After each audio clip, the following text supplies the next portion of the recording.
The 8 days of Passover. The weather was sublime. My mother was busy in the kitchen.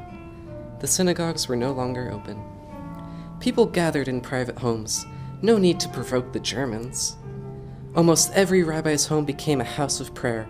We drank, we ate, we sang. The Bible commands us to rejoice during the 8 days of celebration, but our hearts were not in it. We wished the holiday would end, so as not to have to pretend. On the 7th day of Passover, the curtain finally rose.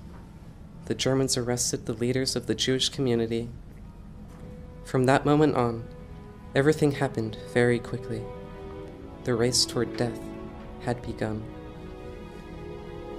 First edict: Jews were prohibited from leaving their residences for 3 days, under penalty of death. Moshe the Beetle came running to our house. "I warned you!" he shouted, and left without waiting for a response.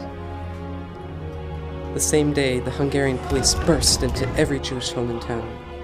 A Jew was henceforth forbidden to own gold, jewelry, or any valuables. Everything had to be handed over to the authorities, under penalty of death. My father went down to the cellar and buried our savings. As for my mother, she went on tending to the many chores in the house. Sometimes she would stop and gaze at us in silence. 3 days later, a new decree. Every Jew had to wear the yellow star. Some prominent members of the community came to consult with my father, who had connections at the upper levels of the Hungarian police. They wanted to know what he thought of the situation. My father's view was that it was not all bleak, or perhaps he just did not want to discourage the others, to throw salt on their wounds. The yellow star? So what?